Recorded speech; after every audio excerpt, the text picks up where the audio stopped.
Well, good morning, everybody. We've got a busy agenda today, so we're going to get going. I think we have quorum. It's Wednesday, March 26, 2025.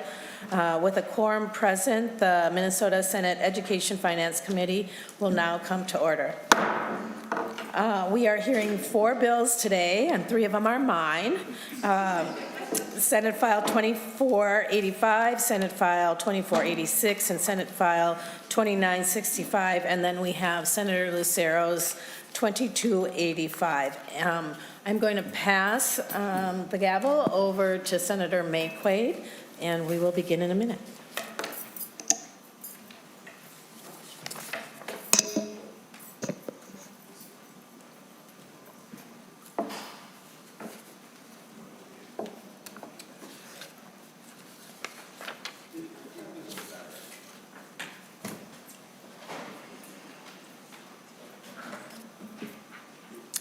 Senator Kunesh to Senate File 2485, whenever you're ready.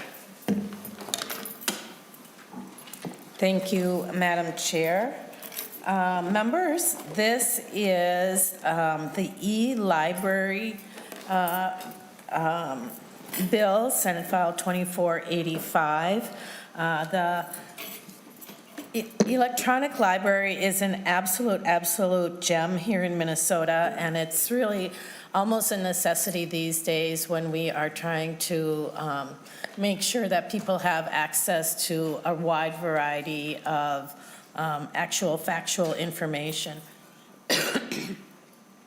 The ELM, as we call it, provides credibility, equity, safety, educational values, and is definitely cost effective. Under credibility, eLibrary Minnesota provides trusted, peer-reviewed, and curriculum-aligned resources, unlike the unregulated content on the open web. Equity is always important, so this ensures that all Minnesotans, students, regardless of their socioeconomic background, have access to high-quality resources. It offers a secure, ad-free learning environment free from misinformation and harmful content, and supports state curriculum standards and teaches critical research and information literacy skills. All of this is available when we consolidate access at premium prices and resource, saving schools and families the expense of individual subscriptions. There are all types of libraries that access the e-library. ELM resources are relied upon with higher education, K-12 schools, public libraries, and government and special libraries. ELM also leverages the centralized negotiating and buying power to provide those broad resources at the lowest possible cost to the library community, therefore amplifying the impact of public resources. And on their own, each library could not afford to purchase these resources that are contained in ELM. If they could, then the aggregate statewide costs would far exceed those that ELM is providing. So it's essential, absolutely essential for Minnesota's libraries. 5.7 million Minnesota residents from all walks of life and in every corner of the state have access to online resources through the eLibrary Minnesota, so it benefits every single Minnesotan. There's not one that doesn't have access to this. It has a strong track record and has been serving Minnesota libraries for 25 years, ensuring that all Minnesotans, no matter the affluence or community, have access to the same high-quality online resources. And the eLibrary definitely creates that collaborative enterprise of representatives from across Minnesota, setting ELM's priorities and supporting negotiation with those vendors. So with that, Madam Chair, I present to you Senate File 2485. Thank you, Senator Kunesh. We have 3 testifiers, 2 in person, 1 remote. Sarah Swenson and Vivian Cast, if you want to come to the testifiers table.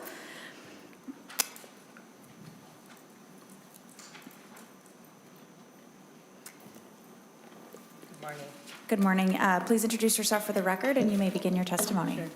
Good morning. My name is Sarah Swenson. I am the media specialist at Edina High School. Thank you for your time today. I am here today speaking on behalf of my students and high school students across the state, asking you to support Senate File 2485. Edina High School students use eLibrary Minnesota resources daily. For example, Gale and Context High School is used by our 9th grade students for their first high school research project and for projects in the years that follow, like History Day. It provides vetted materials that students can search via keyword or find guidance for where to start by browsing by topic. Academic Search Premier is a database used by students in advanced placement biology and AP Lit and Lang classes. So far this year, EHS students have performed nearly 11,000 searches in this database. Learning Express Library, one of my favorites, provides college and career prep assistance for students through test prep materials for AP tests and college entrance exams like the ACT and SAT, and not to mention the ASVAB. Students can take practice tests and get real-time feedback with this program. And ProQuest newspapers. Students can access full-text articles from newspapers around the nation, including the Wall Street Journal and the New York Times. Last month, the boys' Class AA State Hockey Championship game made national news because it drew higher attendance than every single NHL game that played that night. 20,491 fans, a tournament record. Minnesotans love hockey, and they also love their libraries. Let's celebrate how many times our students make use of state-funded research resources. For EHS, that's over 150,000 searches so far this school year, and the number will continue to rise. School districts can't afford to purchase these resources on their own, and that is the power of state resources. eLibrary Minnesota is essential because it provides vetted research resources and college and career preparation materials for students across the state. Please support Senate File 2485 so that EHS students and all students across the state can retain access to the same level of quality online resources. Thank you. Thank you so much. Vivian Cast, you may introduce yourself for the record and begin your testimony. My name is Vivian Cassie, and I'm a student at Eastview High School. Okay. As a student at Eastview High School, I am here to ask you to increase funding for eLibrary Minnesota. When teachers assign research projects, they always say that they want our references to be from academic sources. It's really difficult to know sometimes what they mean by that. Before I used eLibrary Minnesota databases for research projects, I never really knew if the sources that I found for projects were academic, biased, or fake. It can be really hard to tell. Also, sometimes articles want you to pay to access them, or they have pop-up ads everywhere. This year I had a teacher assign a project, and they told us that we had to use the databases in eLibrary Minnesota for our sources. They explained if we use library databases, then we don't have to worry about if our sources are fake or from experts, because teachers and librarians review the content before it is published there. eLibrary Minnesota was easy to use, and I found sources for my project right away. I didn't have to worry about if they were accurate or not. Our school librarian showed us how to do research in the eLibrary Minnesota databases and told us that the state pays for access to all of the resources. I know it has helped me in my education, so I wanted to ask you to please support the request for increased funding so eLibrary Minnesota can keep helping students like me across Minnesota. Thank you, Ms. Casti. And I graduated from Eastview a long time ago, so it might be one of the best high schools in the state. And then last we have Will Richter, who's remote. If you want to come on camera, come off mute, introduce yourself for the record. You may begin your testimony. Good morning. Will Richter, Grand Rapids Area Library. Chair and committee members, thank you for the opportunity to speak with you today. My name is Will Richter, and I'm the Director of Library Services at the Grand Rapids Area Library. We're part of the Arrowhead Library System in Northeast Minnesota. I want to take this opportunity today to stress that funding for ELM that's contained in Senate File 2485 is essential for libraries in their communities in greater Minnesota. These resources are especially vital in communities across northeastern Minnesota where public libraries are responding to help fill the gap for schools in outside school hours. As the public library, we are the last resort supporting families with resources like ELM, a resource we could not afford at the local level. Additionally, ELM supports the traditional public library missions of workforce readiness and lifelong learning, bringing a gateway to the wider world to our corner of Minnesota. I ask that you support public library service statewide by supporting eLibrary Minnesota funding that's contained in Senate File 2485. Thank you. Thank you so much. I believe I didn't move Senate File 2485 before the committee, so it's now before the committee. Members, any questions? Senator Lucero. Thank you, Madam Chair, and Madam Chair, for this bill. I just have a quick question, or two questions probably. So I see the verbiage in the bill. It says, for statewide licenses to online databases selected in cooperation, and it goes on. And then I see that we had it included in our packets here, several letters, but each of the letters, let's see, 1, 2, 3, 4, 5 letters of resolutions in support of Minitex.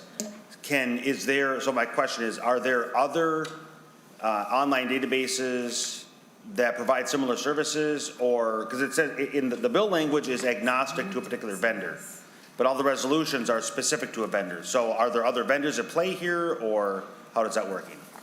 Senator Kunesh. Ms. Swan. Oh, sorry. Ms. Swenson.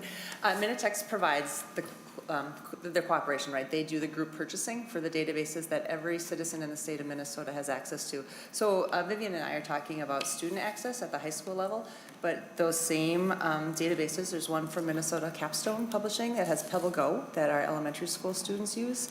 And so schools have access, but so do the public libraries, and adults have access to these resources as well through links through their public library. So it really is an equitable resource for all Minnesotans in that regard. I'm going to look back to my colleague Maggie Snow from Minitex here, but my memory is that Minitex goes through a process every few years to evaluate which databases are chosen for usage, and they take into consideration the wide range of needs of the state of Minnesota. It's with those 2 minutes, you try to cram so much in there, but with those databases, there's resources that are so amazing because they can be translated into different languages for all the different languages people seek. There's consumer reports. When you buy a car, do you not want to go to Consumer Reports and get a review of the best cars? That's an example of one of the magazines that's in these databases that you have access to. So I'm not sure if I'm answering your question entirely, but I could just wax on forever about how important these databases are for all people of Minnesota. Senator Lucero. Thank you, Madam Chair, and I appreciate that. Where I'm going is, I don't have any doubt of the value that these provide. But what I'm concerned about, and just seeking clarity on, that there is a competitive process out there, because if there are, when I see the resolution, they're all referencing the same vendor. I want to ensure that there's a competitive bid process out there that's every time license is up for renewal, to make sure that we are getting the best price. That's all. Yes, Ms. thank you Swenson. for asking that question. Yes, indeed. Minitex, I'm looking at Maggie again. Maggie's team coordinates that, and they bring in together a committee of people to review the vendor contracts and look to see if there's a different product out there that would maybe fit needs. So, but it definitely goes through that RFP bid process that we're accustomed to doing. Senator Lucero. Thank you. Just one more question. So I see the current appropriation would be $2.9 million per year. Can we just confirm what was the amount appropriated in the last biennium? Senator Kunesh. I don't have that amount. I think Ms. Hofer can share that with you, but the e-library Minnesota material budget has been flat since 2007. So we haven't increased the funding for that, even though the cost of these resources and databases has gone up over 34%. Ms. Hofer. Thank you, Madam Chair and Senator Lucero, for the question. The funding for the Electronic Library of Minnesota in the February forecast is $900,000 per year. So this would be an increase of $2 million per year for the Electronic Library of Minnesota. Thank you, Ms. Hofer. Senator Lucero. I appreciate that. Thank you for the information there. So then, Madam Chair, so why the $2 million increase? And I appreciate you just said it's been flat, but are we expecting the licensing to go up, or how did we derive the additional $2 million per year if the last biennium was $900,000? Senator Kunesh. Well, as I just said, it's gone up 34%. We would anticipate that it continues to go up, but it also would allow us to expand and perhaps include more databases that we haven't been able to because of the financial restriction. Senator Lucero, follow up. Thank you, Madam Chair. Okay, so and I appreciate this conversation, just trying to understand. So what additional, can you give some examples, what additional types of databases or additional content could potentially be included in an expansion that isn't available now? Senator Kunesh. Thank you. I wish I could. I've been out of the business for a while. 5-6 years ago, I could have probably listed off a bajillion of them, but I'm not sure if Ms. Swanson has any examples or, yeah. Senator Kunesh, it looks like we have a phone a friend guest who might want to come forward and answer that question for Senator Lucero. Phone an expert maybe is a better way to describe it.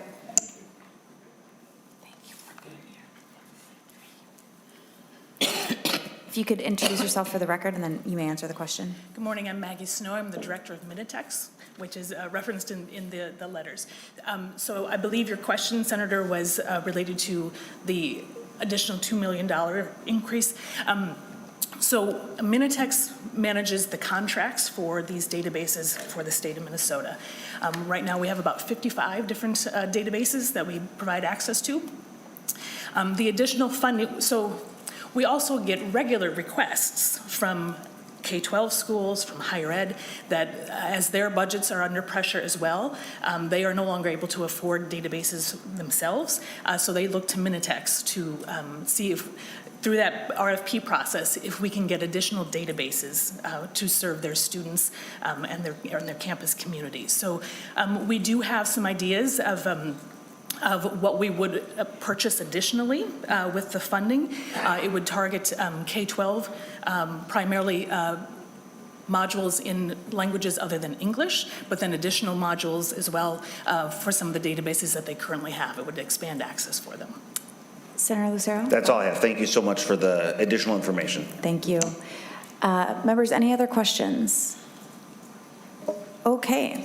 Thank you, Ms. Snow, for providing that information. Senator Kunesh, any final remarks?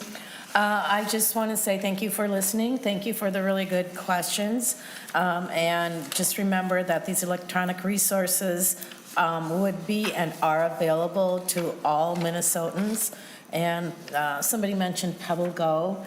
That was a program that I used with my students consistently. It was a very popular one. And so I know firsthand how important and how vital these are when we look at our K-12 students, our colleges, our universities, entrepreneurs, and job seekers as well. So thank you. Thank you. And with that, Senate File 2485 is laid over for possible inclusion. Next on our agenda, we have Senate File 2486. Senator Kunesh moves Senate File 2486 before the committee. Senator Kunesh, to your bill. Yeah, this bill, Senate File 2486, modifies the eligible use of school library aid. A couple years ago, school library aid was approved as a per pupil rate for all public schools and districts in the state of Minnesota. The purpose of the funding was to improve school library media access, programming, and services. Schools receive this funding regardless of having a library, and there's a definition in statute 124D.901, or school library media specialists. And only 6% of the schools meet best practice recommendations from the American Association of School Librarians, that every school should have a library center and that it is staffed with a full-time licensed media specialist and a full-time support staff. And that, of course, depends on the school size. The 2023 Minnesota state statute requires school libraries to be served by a licensed media specialist or a licensed school librarian. And our census are finding from the 23-24 school year that the majority of Minnesota schools do not have adequate staffing to meet these standards and these requirements. So the impact of all of this, and the question is, why is this necessary? Because despite the language directing the funds only to be used for licensed media specialists for staffing, many districts use the staffs to hire unlicensed paraprofessionals. Schools with licensed library media specialists consistently fare better on standardized reading tests, and schools with at least one full-time licensed school library media specialist have higher advanced reading scores and lower unsatisfactory scores. Our licensed school library media specialists lead programs have statistically greater impact on students of color and students experiencing poverty. And so this bill modifies the eligible uses of the school library and provides that electronic, computer, and audiovisual equipment and information technology infrastructure and digital tools are no longer eligible uses of the school library aid beginning in fiscal 2026. Thank you, Senator Kunesh. Looks like we have 3 testifiers, Jenna Pomranning and Natasha Thoriger. If you could come to the testifier table, both of you. Thank you.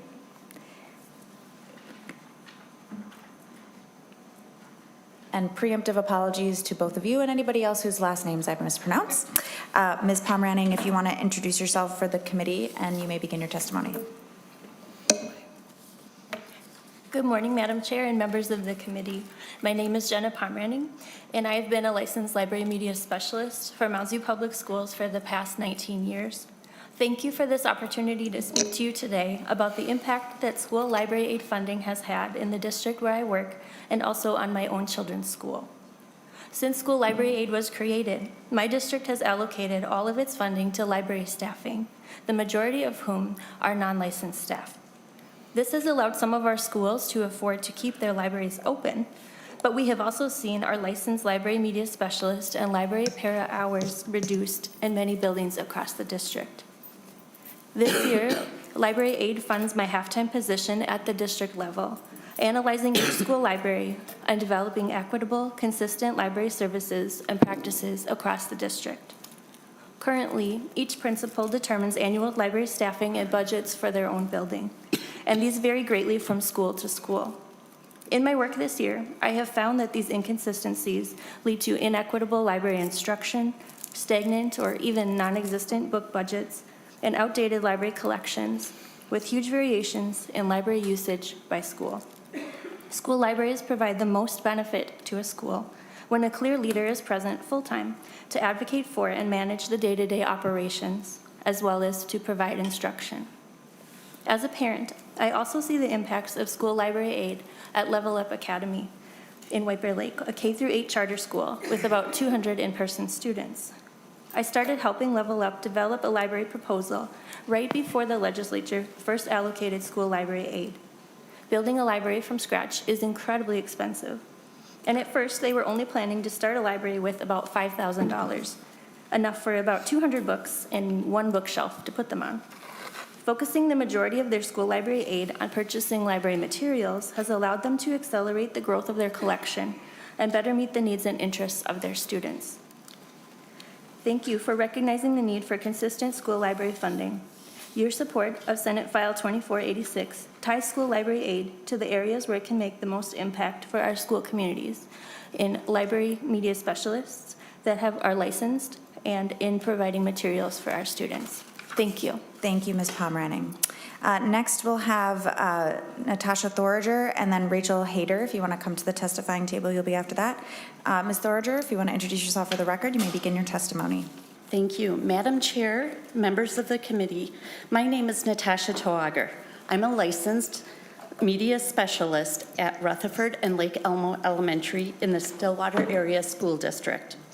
I would like to share the incredible impact the school library aid has had on our students, and ask you to improve the integrity of a program statewide by tying the funding to the statutory definition of a school library by supporting Senate File 2486. The school library aid provided by the state of Minnesota has been instrumental in revigorating our library media centers and providing students with materials to revitalize their independent reading and increase reading rates across the entire district. For many years, our library collections have been severely underfunded. Our 7 elementary schools receive zero investment from the district or building funds, with only $1,000 given to each school in the 2019-2020 school year, after years of no district funding at all. That was not nearly enough to keep up with the new books coming in to keep both reluctant and voracious readers reading, and books we use in the Minnesota Youth Reading Awards. With the introduction of the school library aid funding in 2023, not only were we able to add staffing so all students had access to a licensed professional in the media center, our elementary schools were also given money to buy books for the library collection. Students could request books, teachers could recommend books with reasonable hope a child would be able to find them, and the students loved it. In the first year of the school library aid, student book checkouts rose 141% from the previous year. Student holds increased by 287%. School library aid meant an open library and books that kids want, that are relatable and that are appropriately leveled. I get the joy of being able to witness the excitement when a child finds a book they are extremely excited about. Sometimes it is a book they read when they were younger, a book with a character that was similar to them in some way, a book they heard as a read aloud, or a book that was perfect to continue exploring an interest of theirs. With the increase in funding, we are able to purchase books for our library written in both print and Braille to illustrate the different ways people can read. Readers are able to devour the newest book in their favorite series, which they've been waiting for since the moment they finished the last one. Children are able to experience things they have never experienced before through a lens that is only available to many of them through a story. Without the support of school library aid, children would not be able to find the stories they need to fall in love with reading, fall in love with learning, or have access to the tools they need to be successful in school, in adulthood, and in life. Please support SF 2486 to improve the integrity of the school library aid program so that students statewide may have the same experience of the students in the Stillwater Area School District. Thank you so much. And then Senator Kunesh, those are all your testifiers, just making sure? you have one more. Thank you. Ms. Hayter. Okay. Please introduce yourself for the record. You may begin your testimony. Madam Chair and members of the committee, my name is Rachel Hyder. I'm a licensed library media specialist at Egan High School, and I'm also the president of the Information and Technology Educators of Minnesota, the school library division of the Minnesota Library Association. Today, I'm here to seek your support of Senate File 2486, asking for updates to school library aid. Once again, we want to offer our sincere and deepest gratitude for the work that came out of the 23 and 24 legislative sessions to support school libraries. We now have that statutory definition of a school library and direct funding going to schools across the state to support the work of libraries and librarians. And as you can tell from the multiple testifiers today, in districts that are already staffed with strong supporters of libraries and established programs, that aid is working.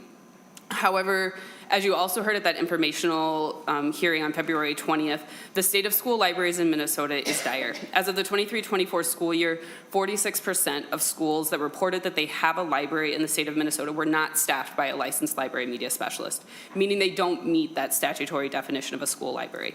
Many of the remaining schools are served by licensed librarians split among multiple buildings or who do not have clerical staff. Can you imagine doing the work that you do without your legislative aids? But the moment that the census closed, those numbers were already outdated. ITEM did an informal survey of our membership last spring about changes to staffing and programming for the 24-25 school year. Individuals from over 21 districts across the state reported reductions in services, while only 2 said that they were maintaining or adding staffing. We again sent that informal survey out just 2 days ago on Monday, and for next school year, we already have 13 districts that are, and counting, that are saying that they have additional proposed cuts. Many of those districts already saw cuts last year. This is happening despite this per pupil funding, which was meant to provide additional staffing, licensed staffing, and support to libraries. In recent years, over 40 studies have been conducted proving the positive impact of having a licensed school library media specialist can have on test scores and student achievement. School librarians foster intrinsic joy of reading for pleasure that bubbles over into other academic areas. They foster a love for literature, guide students in research, provide essential digital literacy skills crucial for navigating an increasingly complex world, and interact with every student and staff member in a building. Every one of these tasks creates better students and better individuals for the world. We're here today asking for these changes to the school library aid bill to strengthen its efforts to bolster library success across the state, to prioritize funding to schools that meet the definition of a school library, and focus dollars on staffing that's licensed and resources for the library. Thank you for your time, and please continue to support libraries by moving Senate File 2486 forward. Thank you, Ms. Hyder. Members, questions? Okay. Senator Kunesh, any closing remarks? No, just thank you for listening, and I just want to remind everyone of the executive orders that have come down that are basically gutting libraries and museums, the funding to libraries and museums across our country. And so in a time when we can't count on our federal government for that kind of support, it's really important that our states step up and make sure that we are supporting and funding our libraries and public information in the best way possible. So thank you. Thank you, Senator Kunesh. And with that, Senate File 2486 is laid over for possible inclusion in a future omnibus bill. Okay, Senator Kunesh to Senate File 2965. All right. This bill modifying eligible expenditures from the school food service fund. In 2023, Senator Gustafson's bill provided free lunch and breakfast to all students. And as a result, some of the school districts have been seeing significant increases in their food service fund balances. And so as a result of that, the need for more efficient cafeteria operations has arisen, and we would like to enable districts to serve more student meals in the same amount of time, so not to take away from that instructional time, or if you're at an elementary level, your recess. Current restrictions do not permit spending on need improvements to increase efficiency, comfort, flow of students or more.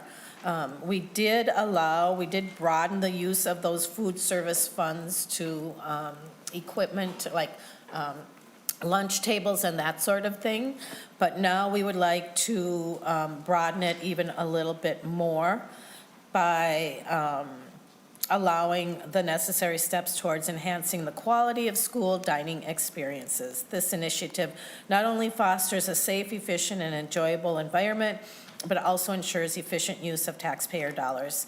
These improvements will create a welcoming atmosphere that encourages positive eating habits and reduces wait time, all while addressing budget challenges.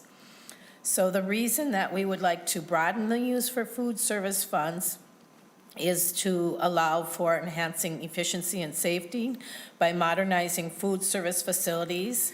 That can significantly improve the efficiency of food preparation and serving process. Schools are able to upgrade equipment such as energy-efficient ovens, refrigerators, serving stations. They can streamline their operations, reducing that wait time, and ensure that food is served at optimal temperatures. We, of course, want to promote positive dining experience for our students, and a well-designated dining environment is vital for fostering a positive eating environment. The renovations that would be included would allow for comfortable seating, efficient traffic flow, and aesthetically pleasing surroundings to encourage students to participate in the school program. And then we also, of course, want to mostly support student health and nutrition by modernizing food preparation and serving areas. That way we can better adhere to health standards and offer a wider variety of nutritious options. And additionally, renovations can facilitate the implementation of programs such as farm-to-school initiatives, which promote local produce and enhance the nutritional quality of meals. And then lastly, this is an effort to address some of the budget challenges that our schools are experiencing. Because many schools operate under tight budgets, the food service funds can be an underutilized resource for necessary improvements. By allowing these funds to be used for renovations and upgrades, we can alleviate some of the financial pressure on schools, districts, while maximizing the potential for existing resources. This flexibility will empower schools to make thoughtful investment in their food service operations without compromising educational resources. And that is my bill. Thank you, Senator Kunesh. We have Jeremy Schmidt and Tina Michelle Burkholder. If you could come to the testifier table. And then we'll have one more testifier remotely after that.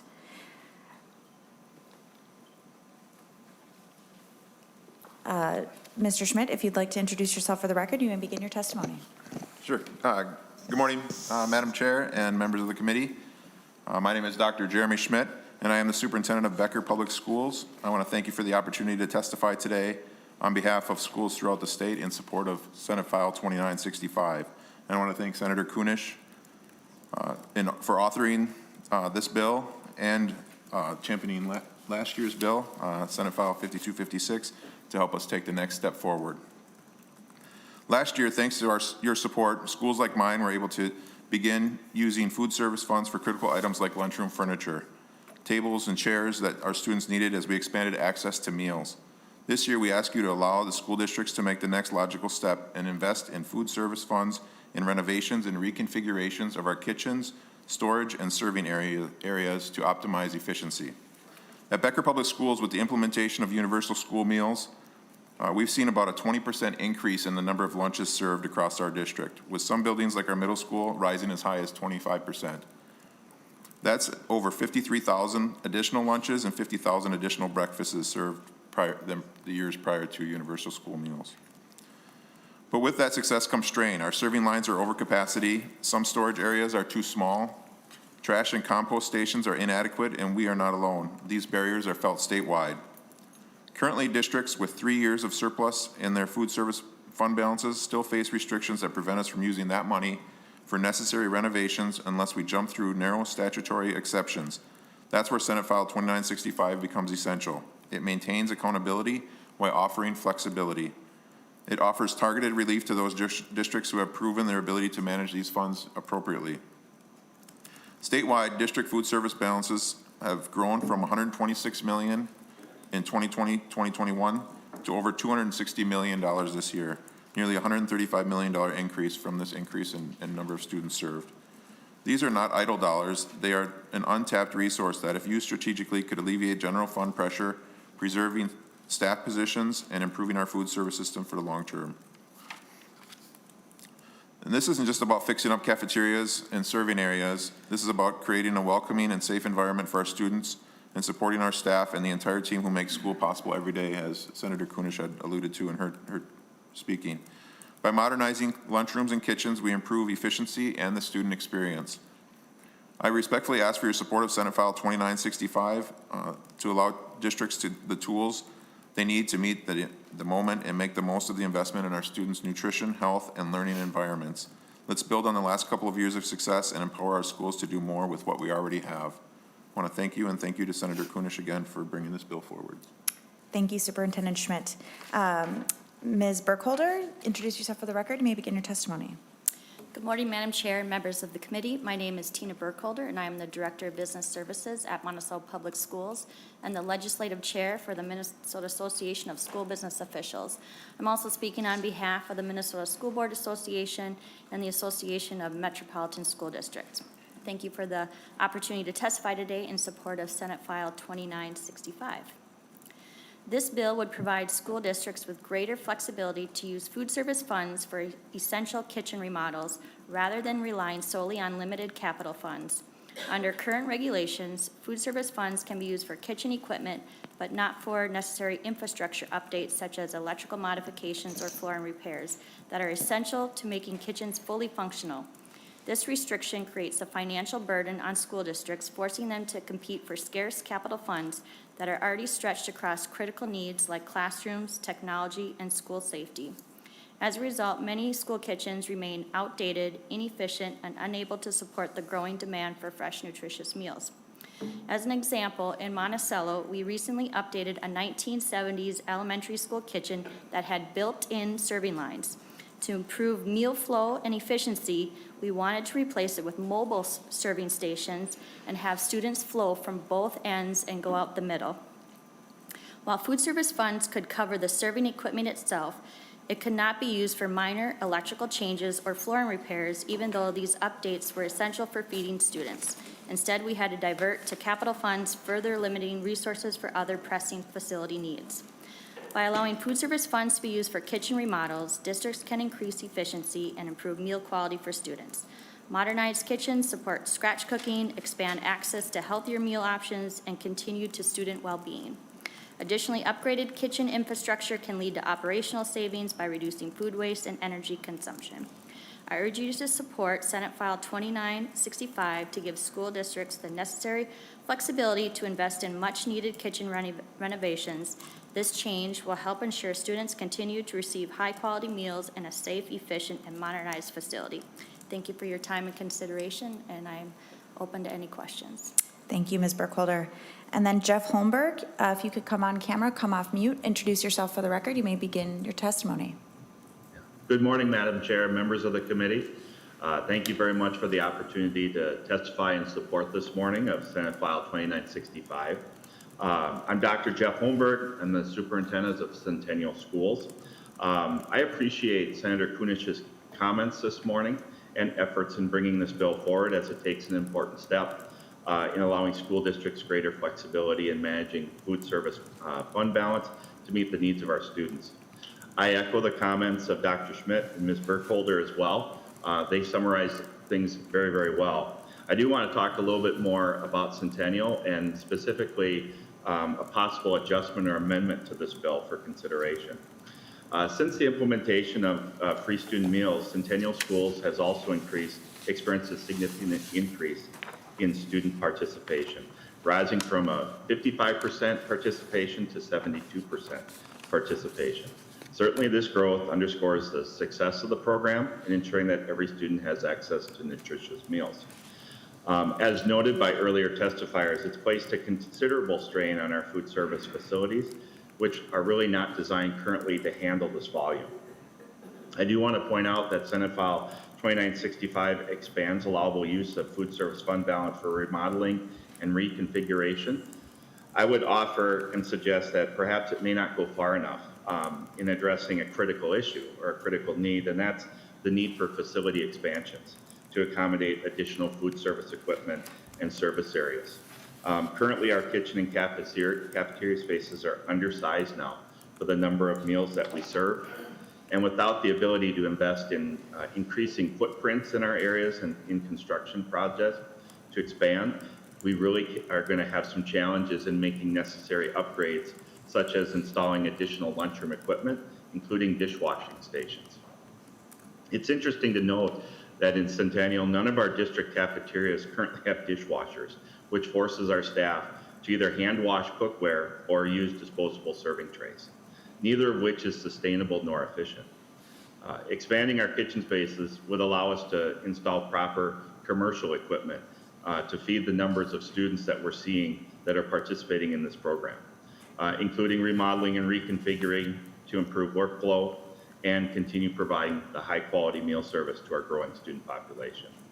Again, I thank Senator Kunesh for bringing this bill forward, and I urge the committee to support this bill and consider amending Senate File 2965 to allow school districts to use fund balance to offset construction projects to expand kitchen and cafeteria areas. Providing this flexibility will ensure that districts can make the necessary investments and improvements to meet the increased demand for school meals effectively. Thank you for your time this morning and consideration, and I also stand for questions. Thank you, Superintendent Holmberg. Members, questions? Senator Gustafson. Sorry. I can't get to my microphone. Thank you, Madam Chair, and thank you, Senator Kunesh, and thank you to Superintendent Holmberg, who I, along with Senator Cruen, both represent the Centennial School District. So I heard amendment, and then my ears perked up, and we don't have one. So, but I do appreciate them testifying. I used to teach at Centennial. Now I represent that school district. So many of these bills that we hear that come before our committee are very much a priority to the Centennial School District. So equalization, having more flexibility with the funding. For this nutrition services, I can tell you that they are excited that the universal school meals has meant that more people have participated, but they would like that freedom in funding to be able to pay for an expansion, which is a reasonable request. So I support my superintendent. I wish I had been a little bit more prepared with an amendment that he was talking about. But we can always, work with schools, and as we do, in moving forward to find the suitable climate for them to be able to have that freedom. And I do think that we should consider that more in this committee, to allow school districts to have that freedom with that funding to be able to take care of the needs that they have specifically to their districts. So I would support that. And I think that that's what Superintendent Holmberg was getting at, but I'm sure Senator Kroon and I will check in with him soon. So thank you. Thank you, Senator Gustafson. Any other member questions? Senator Kroon. Thank you, Madam Chair. May I ask what the path of this bill is? Senator Kroon will be laid over for possible inclusion in omnibus. Yeah, go ahead, Senator Kroon. Thank you, Madam Chair. And given that, sounds like there would be time to potentially work on a very slight amendment that might expand the use of these funds for expansion and buying more kitchen equipment due to the increase in participation in school lunches. I don't have an amendment prepared either, but it sounds like a reasonable request and one that I hope we can work on. So I'm in support of this bill. I think we need to do more of these types of bills that allow fund flexibility for our school districts. I think that's a way we can help them out that doesn't have an appropriation tied to it, that makes a meaningful difference for our school districts. And so I think we need to do more of these types of bills, and I support this one. Thank you. Thank you, Senator Kroon. Senator Swedzinski, did you have something? Thank you, Madam Chair. Thank you for the library bills earlier today, Senator Kunesh. Given the news in the last few days, kids are clamoring for more books, and it's a delight to see that happening in our state, throughout the nation, I'm guessing as well. I just have one thing to clarify. When you said dining experience, did you say fine dining experience? Ms. Burkholder, or Senator Kunesh? While we would love to consider school lunch as a fine dining experience, I don't know that I said that. Okay. I mean, and that's a potential. I mean, I think. Senator Swedzinski. Because that's what I heard in my head. So, because I don't think I've ever heard the phrase dining experience without fine dining experience said beforehand. So, but what a wonderful thing to provide our teachers and our students that opportunity. I don't know how we can possibly do that when by the time kids are sitting down, they probably eat in about 20 minutes after getting in line and leaving class and asking the teacher a question or two. So to get a fine dining experience in 20 minutes, what a noble thing for us to have for our kids. So thank you for all the bills today. Thank you. Thank you. Senator Swedzinski, I found the frosted cookie that I ate every day at lunch to be a fine dining experience for what it's worth. Senator Kunesh, any closing remarks for your bill? Yeah, thank you for the discussion and the suggestion for the amendment. That has been discussed as we put this bill together. Seeing as we just started to increase the flexibility of these funds, I would actually prefer that we take kind of a slow approach to this. There are opportunities to provide like better food, more quality food, a wider variety of food for that fine dining experience with those additional funds. And I think it's important that, we do this incrementally. I'm not saying that we wouldn't be open to it down the road, but I think we need to take, small but sure steps as we start to expand the use of these dollars.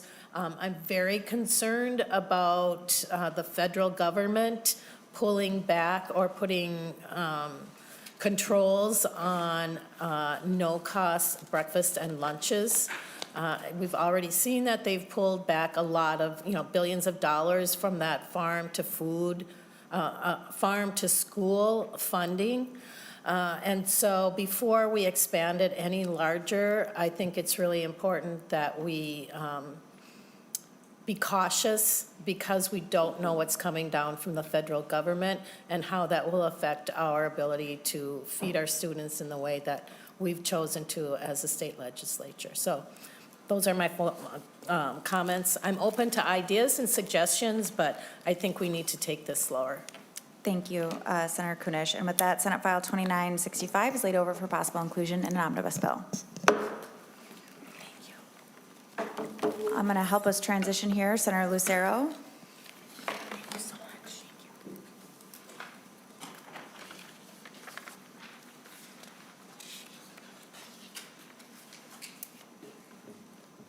Senator Lucero moves Senate File 2285 before the committee.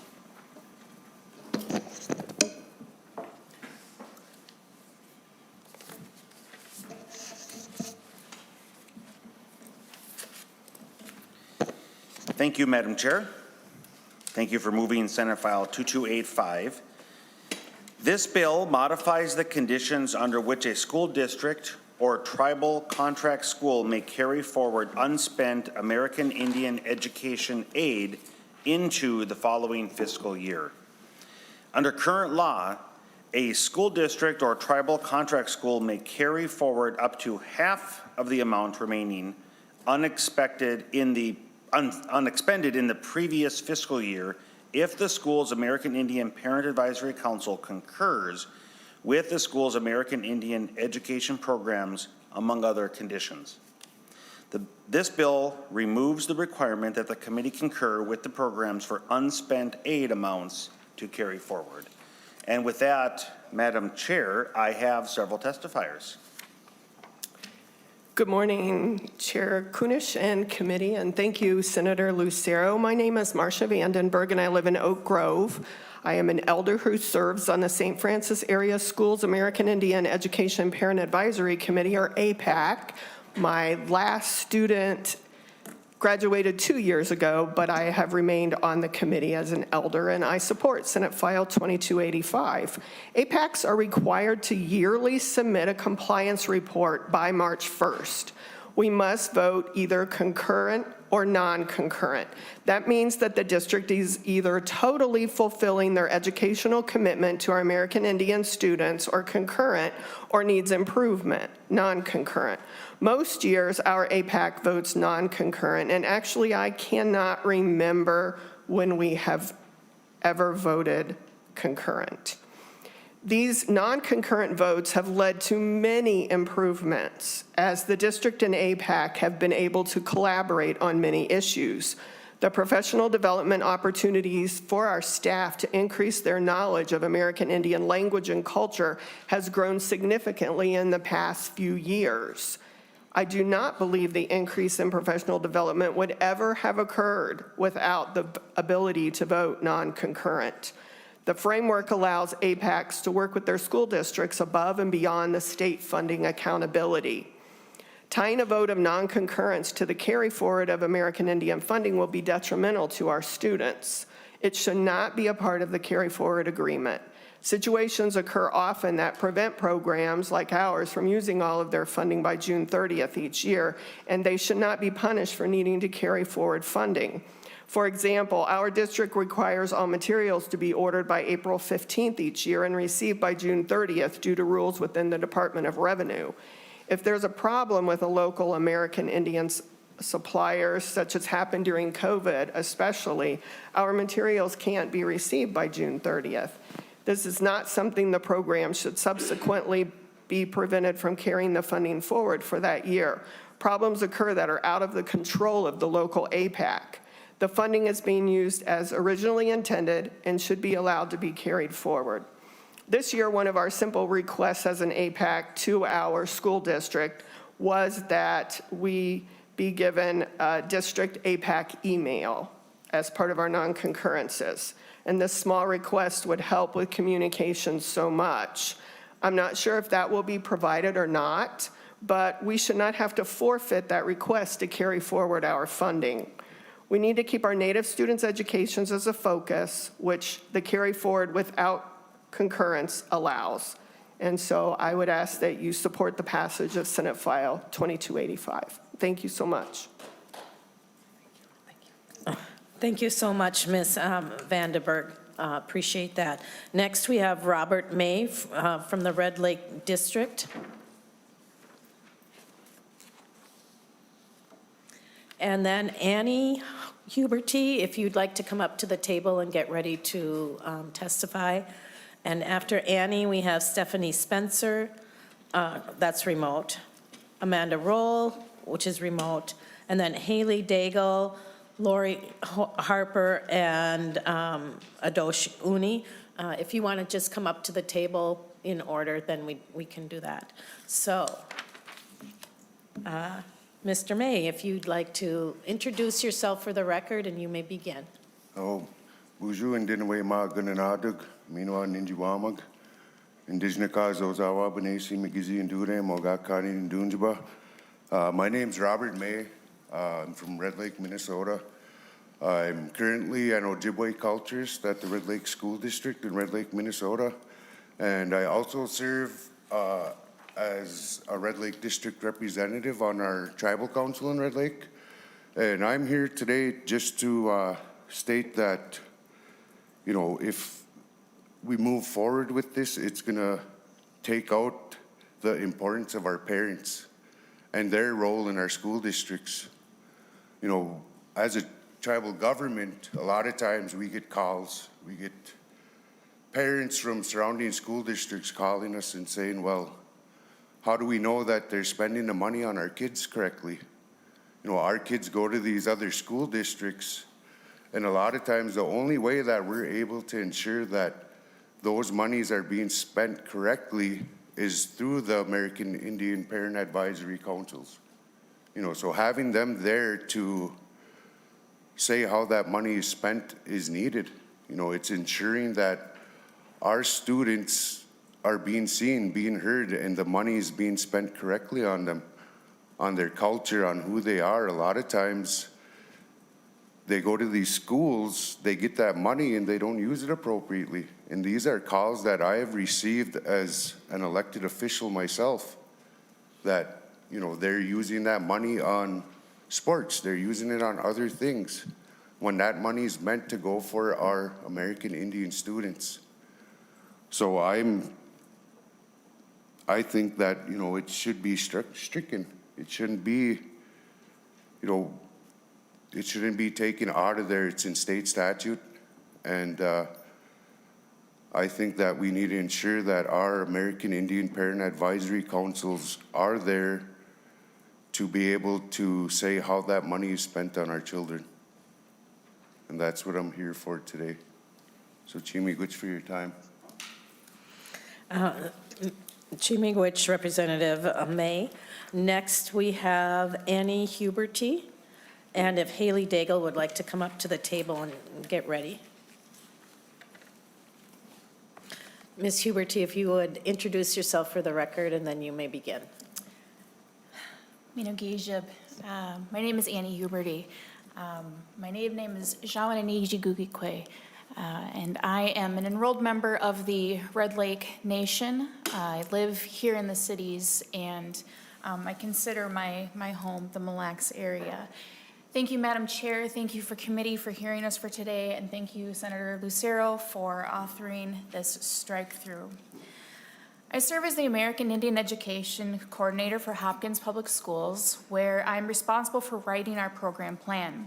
I also coordinate our district's American Indian Education Parent Committee and assist them in meeting their statutory requirements. I help them understand their role and the impact of their annual vote of concurrence or non-concurrence. Additionally, I'm the mother of 2 teenagers in the Anoka-Hennepin School District.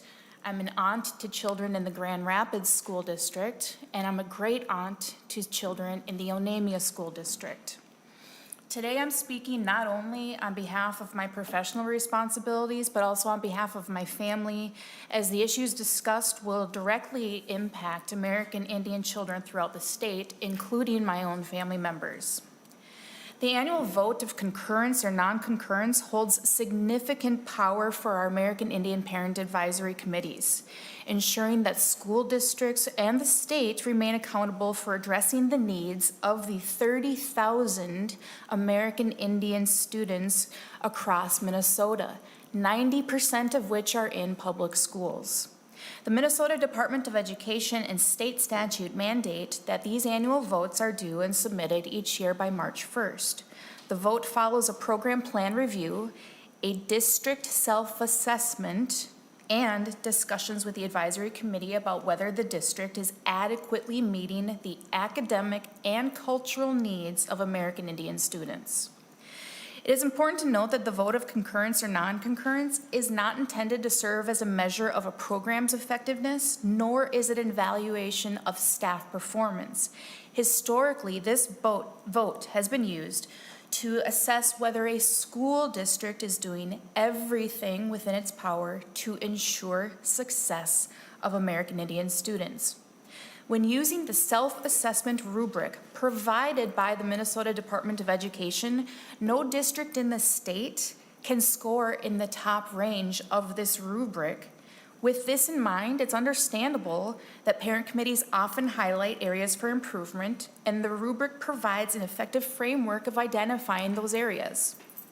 However, this does not imply that a district is failing, nor does it suggest that the Indian education program is failing. It simply reflects that there are areas for improvement. Despite efforts of school districts, special education services, parents, Indian advocates, our American Indian students in Minnesota continue to perform at rates lower than other demographic groups. These achievement gaps and opportunity gaps persist, even with the dedication of many individuals and organizations working to address them. The current wording of the statute, which requires a parent committee to vote in concurrence to receive the 50% carryover of unspent funds, places an unnecessary pressure on the committee to approve concurrence, even if they feel that there are areas for improvement. This results in the potential withholding of vital funds, not due to a true reflection of the district's or program's efforts, but rather because of a fear of those remaining funds being lost. Some questions that have arisen for this situation might include, why are program funds that are allocated not being used? In some districts, funds may be earmarked for hiring guest speakers, traditional teachers, or crafters, and for staffing positions within American Indian education. However, those roles often remain unfilled due to lack of qualified applicants. Planned events may be canceled for unforeseen reasons, and delayed district approval is also something that results in funds being unspent. As a result, those designated funds or positions are unfulfilled, and the situation does not indicate a misuse of funds, nor does it suggest a failure to provide those necessary resources. It simply means that the intended plan could not be fully executed as anticipated, leading to those unspent funds. In our school district, a recent vote of non-concurrence is what led our school board to hire a second staff member for our American Indian education program. Without that vote of non-concurrence, there wouldn't have been the pressure or the opportunity for dialogue with staff, with our parents, and with our school board to hire that second position. A vote of concurrence or non-concurrence should not be used to determine whether 50% of our remaining funds can be carried over. The vote should reflect a thoughtful and honest evaluation of whether a district is meeting the needs of its students, not driven by fear of losing funds due to unforeseen circumstances. Thank you for your time and your consideration on this matter. Please honor the request of Senator Lucero for the strike-through of the word concur in State File 2285. Miigwech, Ms. Huberty. Next, we'll have Stephanie Spencer, who is joining us remotely. Stephanie, if you would like to put your volume on and introduce yourself, and you may begin.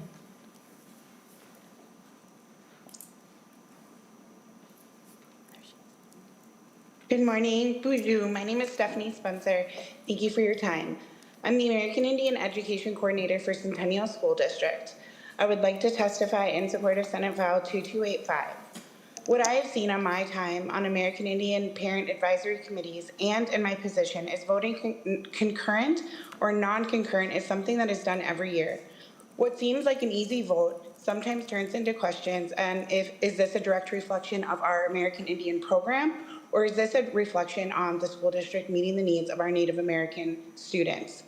Parents and community members are not always voting in truth due to the fear of losing programs or funding. By allowing funds to be tied to a vote, it does not fix the reason that the reason that our parents and APAC members are voting non-concurrent. It will affect the direct actual program, which will then affect our families and our Indigenous students directly. By supporting Senate File 2285 and allowing school districts and American Indian education programs to allow a carryover regardless of voting concurrent or non-concurrent or current, we'll be giving a truthful voice to our parents and our students without fear of losing funds or losing program opportunities. Miigwech. Miigwech, Ms. Spencer. And next we have Amanda Roll, who is also coming to us remotely. Amanda, if you would put your camera on, introduce yourself, and you may begin. All right. Good morning. My name is Amanda Roll, and I'm the Canadian Education Program Coordinator for the Cambridge-Isani School District. Thank you for your time this morning. I'm here to ask you your support in moving Senate File 2285 forward. Currently, Minnesota 124D81 Subdivision 2B requires that the American Indian programs receive a vote of concurrence to carry forward funding.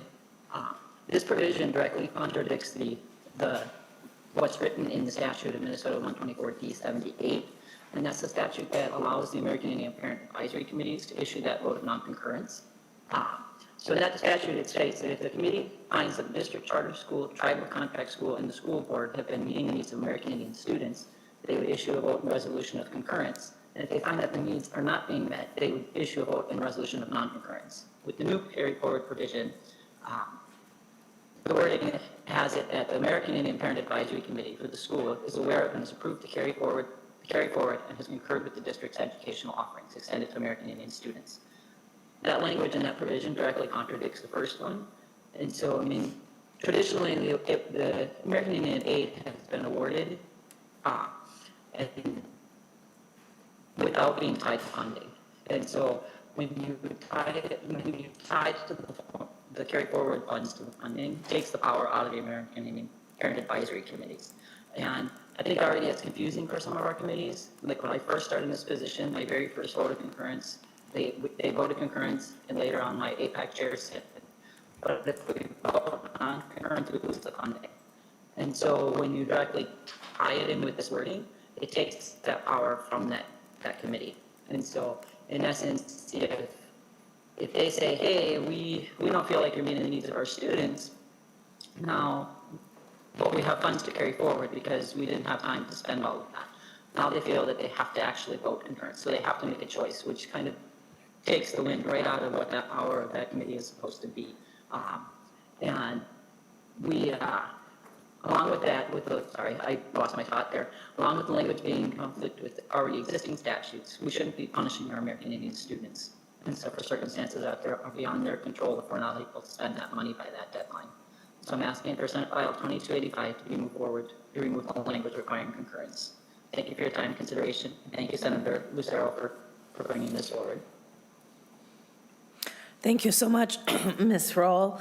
We're going to go to Haley Daigle right now, American Indian Coordinator for the St. Francis Area Schools. If you would introduce yourself for the record, and you may begin. Bonjour, Madam Chair and members of the committee. My name is Haley Daigle. I am the American Indian Education Coordinator for St. Francis Area Schools. I'm an enrolled member of the Brotherton tribe and a direct descendant of the Stockbridge Munsee. And this is my 4th year in my position at St. Francis Area Schools. It's the community that I grew up in, graduated from, and so I take a lot of pride in my position and allowing our Native students to have an educational opportunity that I was not able to have during my time at St. Francis. But I am here with concerns about Minnesota Statute 124D81, Subdivision 2B, which is the American Indian Education Aid Carry Forward criteria which states, "The American Indian Parent Advisory Committee for the school is aware of and has approved of carry forward and has concurred with the district's educational offerings extended to American Indian students under Section 124D-78. This statute provision seems to contradict 124D-78 that says American Indian Parent Advisory Committees can issue a resolution of nonconcurrence if the American Indian Parent Advisory Committee finds that the needs of the American Indian students are not being met by the district." So having the words has concurred with actually hinders the empowerment of the parent committee. Our American Indian education program relies heavily on our American Indian education state aid.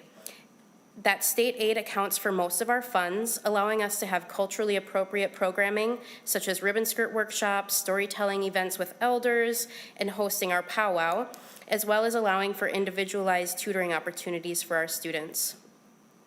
Being unable to carry forward funding unless concurrent directly impacts the educational experience of our American Indian students.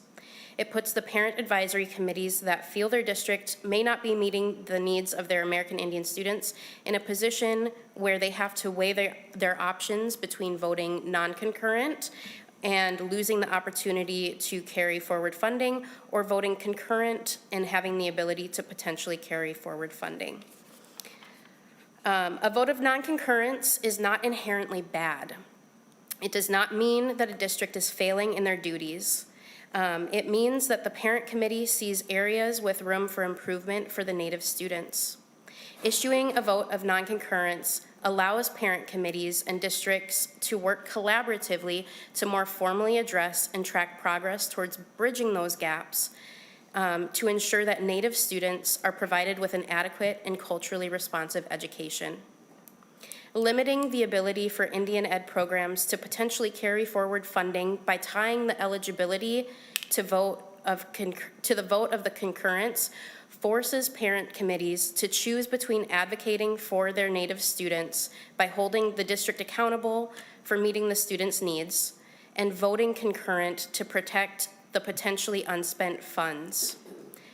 With this current policy, the people that are negatively impacted are the Indian Ed programs and the Native students. So I am asking that the Minnesota State Statute 124D-81 be amended to remove the phrase requiring the American Indian Parent Advisory Committee to concur with the district's educational offerings extended to American Indian students. I want to thank Senator Lucero and all of you here today for listening to this, and I hope that you support moving forward with Bill 2285. Thank you. Miigwech, Ms. Daigle. And next we have Lori Harper, who is coming to us remotely. Lori, if you would, looks like you have unmuted yourself. If you want to go ahead and introduce yourself, and you may begin.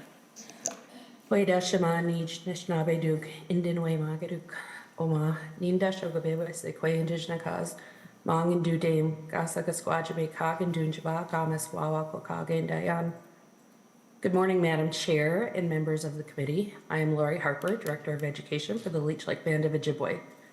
We're located in north central Minnesota, 2.5 hours away from the east and west borders of Minnesota, 1.5 hours south of the Canadian border, and 4.5 hours north of St. Paul. I serve the Leech Lake Nation in various capacities that include the President of Tribal Education Department's National Assembly and as the Chairwoman of the Tribal Nations Education Committee in Minnesota.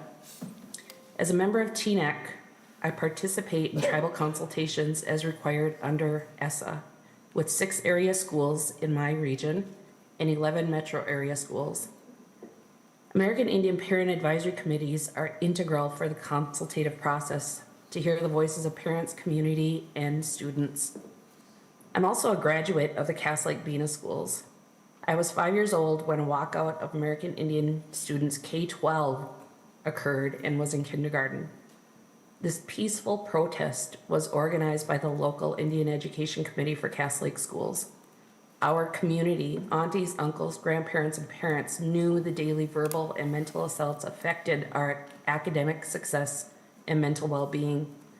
They knew that without a doubt to hold the local educational authority or district accountable, that the students would continue to be pushed out of the compulsory educational setting. The role our American Indian community plays and continues to play in the education of our American Indian children is critical to us here at Leech Lake. The American Indian Parent Advisory Committees serve in an advisory role to the school districts and help to ensure that American Indian students are receiving culturally relevant and equitable educational opportunities. The APAC's presence and input in our schools are critical to the achievement and success for American Indian students statewide. The APACs are in partnership with school districts for the success of American Indian students. It is not a negative mark for an APAC to vote non-concurrent on the annual compliance. A vote of non-concurrence is reflecting simply that the needs of American Indian students have not been met. There is a whole self-assessment rubric that is on the Minnesota Department of Education's website that walks an APAC through the process of their vote. The vote of concurrence or non-concurrence is not taken lightly by the APACs. The vote of non-concurrence is simply reminding the districts of their responsibilities to their neediest students. It is only one part of holding a school district accountable at the most local level. The American Indian Education Aid was established to ensure that the unique and culturally related needs of American students is met. By removing the term "and has concurred with" on line 1.15 of Senate File 2285 from the full statement of the American Indian Parent Advisory Committee for the school is aware of and has approved the carry forward and has concurred with the district's educational offerings extended to American Indian students under Section 124D.78, sets the state of Minnesota back 50 years by rendering our voices silent. Leech Lake Band of Ojibwe is in opposition of Senate File 2285. Mi'u, Minik, Miigwech, Bizendawiig. I'll stand for questions. Miigwech, Ms. Harper. And then our last testifier is Adosh Uni, Director of Government Relations with the Minnesota Department of Education. You may begin.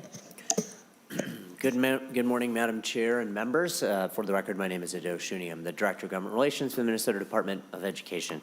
Thanks for the opportunity to provide some thoughts and some concerns on SF 2285, which eliminates the need for the concurrence from an American Indian Parent Advisory Committee, or APAC, in the approval process for a district to carry forward a portion of American Indian education aid into the next fiscal year. This aid program allows districts and charters to enhance programming exclusively for American Indian students, and this is programming that is culturally and academically tailored. APAC serve in an advisory role to the district or school and help to ensure that American Indian students are receiving culturally relevant and equitable educational opportunities. APACs are critical to the achievement and success of American Indian students statewide, and their presence, input, and knowledge is key to strengthening district and parent partnerships. For the APAC to make informed decisions, the district must afford the committee the information and data needed to make sound recommendations. This information includes, but is not limited to, testing data, attendance data, graduation rates, and student count information. In addition to this valuable work, the APAC and district must closely collaborate each spring on annual compliance, and some of the other testifiers have laid out this process. In 2023, the legislature paired additional funding for American Indian Education Aid with the authority to carry forward 50% of remaining funds if the district or school met 4 criteria, including securing the approval of the APAC and having APAC concurrence with educational offerings for American Indian students. We are now in the first year of this new model of carry forward approval framework. We need to see how LEAs comply with the statute for several cycles to fully understand all challenges before making major adjustments. Generally, if an LEA is operationalizing their American Indian Education Aid Plan how it is supposed to be, there generally should be no need for carry forward. So far, before the April 1st deadline of this year, we have received around 8 requests for carry forward, and this is out of about 200 participants in the American Indian Education Aid Program. The provision in question is about the APAC holding the district accountable for the programming the district said they would carry out. This is, as I mentioned, a collaborative process to ensure the unique cultural and academic needs of American Indian students are met. The APAC has the opportunity through the compliance process to provide improvements to American Indian education programming through concrete actions.